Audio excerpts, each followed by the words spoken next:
We have the mics. Does someone have the mics? There we go. Let me mute this. All right, questions for Emma. Let's go up front here first.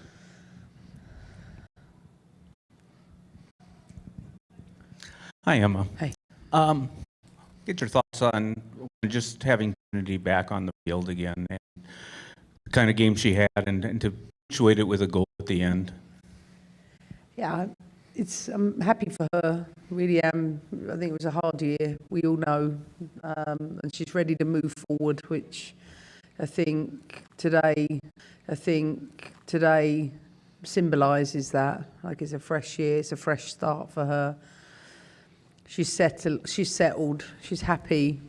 I think knowing her future is a big weight off of her shoulders. I think she looked rusty, like all of them did in many ways. But she said to me at half time, "You're not taking me off till I get a goal because I've got a celebration." And I thought, don't know what that's going to look like. And then she did it, and I couldn't quite see it. Then she came over to me and she asked me to mirror it, and I said, "I'm 49 years of age. There's no chance I'm doing that. My son's up in the stands." And Raylin as well, for her to debut with a goal that turns a game that shouldn't be 0-0 into the start of what we had. She scored the harder chance. That's what I said when it went in. I said we've missed some really easy chances up until that point, or really golden chances, but real credit to her. She stuck at it and tucked it away for her first goal. Right time, because she was coming off at half time, so really happy for her and to get that. Like you said, we deserved that. I was probably disappointed we didn't get it a little sooner. Kevin out front here. Hey, Emma, thanks for your time. The game, I mean, I think you did the first half, you had trouble finishing, but the game really wasn't all that competitive.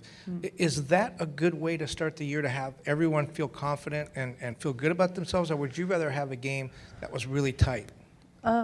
Listen, you can only play the opponent that's put in front of you, and we all know it's not a non-FIFA window, so it's really tricky to find, I think, tier 1 opponents. But also, having done 25 years as a coach during pre-season, it's the perfect game to play. These players are building towards the start of their season in March, and that, when you're having to do that within 1 week of pre-season, you want it to be a good introduction. But listen, we're missing a lot of players, and they're a national team that,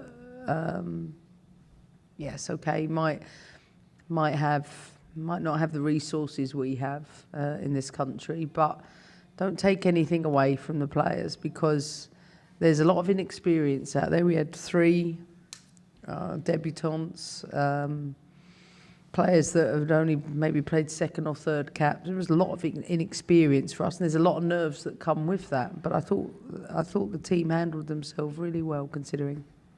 Just keep in mind, it was the least capped starting lineup for the U.S. Women's National Team in 25 years. Average just under 10 caps per player. Sandra, go ahead.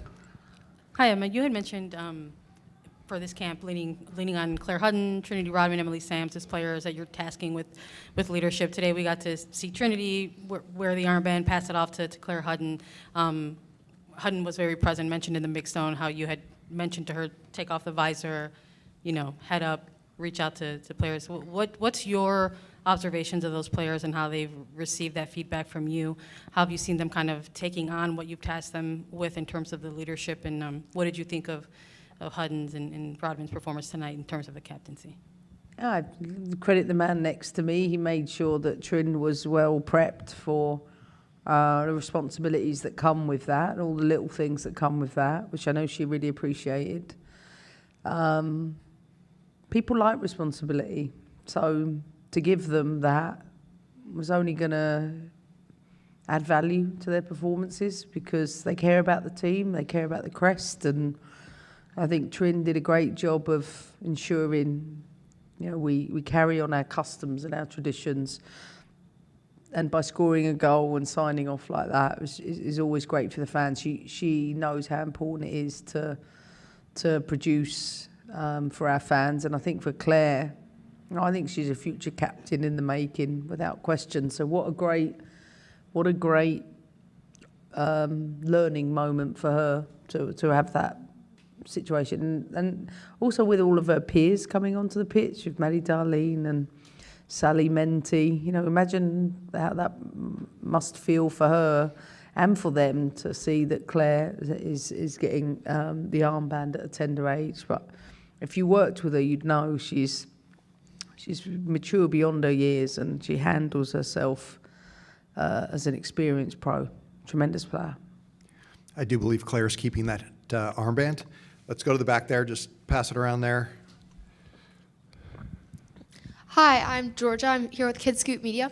And I just want to ask that there was clearly such a difference between the first half and the second half and the players. So at halftime, how did you try to encourage players into playing the best they possibly can in that second half? As always, I'm like really process-driven in that. So I shared some key details I felt would be the difference, and said we need to get better at those things. And if we do that, the ball go in the back of the net. So you still have to transfer it onto the field. And we scored 4 or 5 goals in 12 minutes. Like, unbelievable credit to the players to do that. This is, as we've spoken about, a really inexperienced group. So well done to them. Go ahead. Emma, first camp in a couple of months. You mentioned it's also a camp coming in preseason. 3 debutants today, as you said. Some players with some different roles once they saw the field today. Olivia seeing some time on the left, Hal playing in central defense. Coming into this week, what were some things that you were hoping to learn from the players in this game? And now you've had a bit of time to reflect. What do you feel like you have learned about the squad? Well, first off, Hal had to do that because Jordan Bugg was ill, so that was and the 2 centre backs had to come off the field. So somebody had to do it, and she trained it at least once in that area, and she will be playing in midfield the next game. So, though she demonstrated she can do a great job there. Aaliyah, when we played.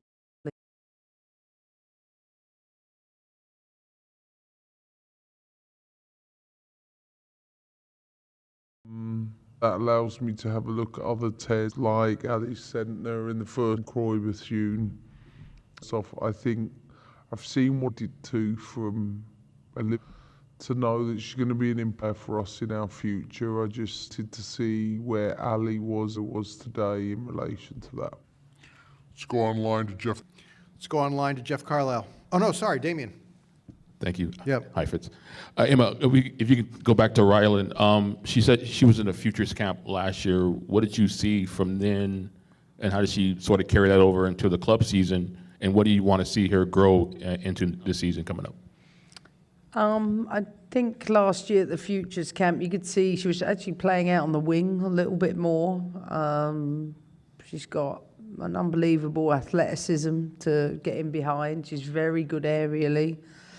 I think there's a need for that, and I think she's developed her confidence over the season to put herself in the right positions in the right moments. But the next level is putting all of that together and being clinical, because you see with Ali Sentner, she missed one from 3 yards just before half time, but she was so decisive second half.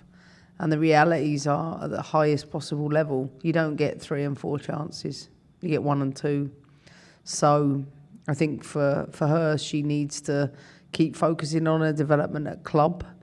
I think for her to take the next step for us is about performing consistently there and being decisive as a number 9. I think if she does those things, then she will get closer to the US Women's National Team on a more regular basis.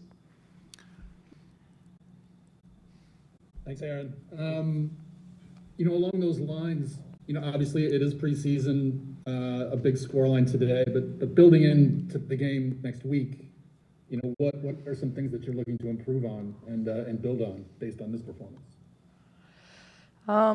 Like I said, I think for the amount of possession we grew to have in the first half, the decision into the final third and the execution in the final third was where we fell short. So I think focusing on that is important because I think we do work the ball into the right areas. I think just getting that last part right. I also think that part does take the longest, with it being only a week in pre-season. I mean, 6 goals isn't too bad for their first game. So I think the second one is, we've got 1 day's training. Can we improve upon that earlier on in the game? Probably my biggest one. And the second will be, don't know till I analyse it. I'll watch it now on the way up to Santa Barbara and make decisions off of that. We have analysis, not tomorrow. I have a day off tomorrow, but we've got 1 day to prep to just do the key details, which is the development of everything we've been asking them to do this past week in camp. Jonathan Tannenwald. Thanks, Jeff. Jonathan, go ahead. Tannenwald. Thanks, Jeff. Jonathan, go ahead. Thanks, Aaron. Emma, congratulations. I think, and Aaron will correct me if I have this wrong, I think that was Croy Bethune's first official goal contribution, the assist for the national team. You are correct, sir. The first goal, if it had not been an own goal. And I just wonder, Emma, what you saw from her today and what you've seen from her this week, because she's been around the national team, some including the Olympics now, and there's so much competition in the midfield, as we know. Thanks. Yeah, and I've said that to Croy this week in my meeting with her. There is a lot of competition. You got the names I've already mentioned, plus Rose Lavelle, plus Kat Macario can play in that area. Lindsay Horan. I think Croy has to just focus on taking the next steps. I think last season she knows the areas she has to keep adding. Her goals. There was a decline in her goals last year after her rookie season, and I think she's, as I said to her when she went on the field, I wanted to put herself into dangerous situations in the box. I knew service would come. Yes, she did get her first assist, and no, that wasn't her goal. She said to me she wanted to own it, but she didn't touch it. So fair play to her. But yeah, I'm excited for Croy. I think she's an exciting player. So looking forward to seeing her season this year, because if she starts and hits the ground running, I think she's got so many wonderful qualities that she can contribute to this team. Last one goes to Andrew Jones. Go ahead, Andrew. Thanks, Hype, as always.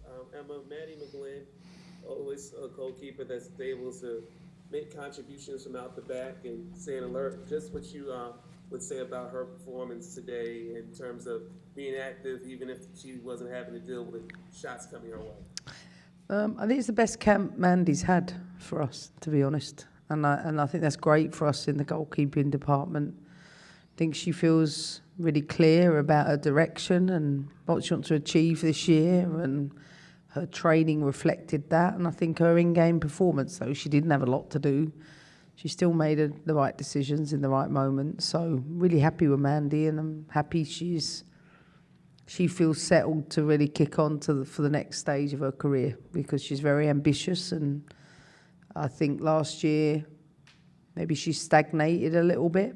So I think I'm excited for her season this year, as is she. Excellent. Thank you, Emma. We are off to Paradise, and we'll talk to you from Santa Barbara.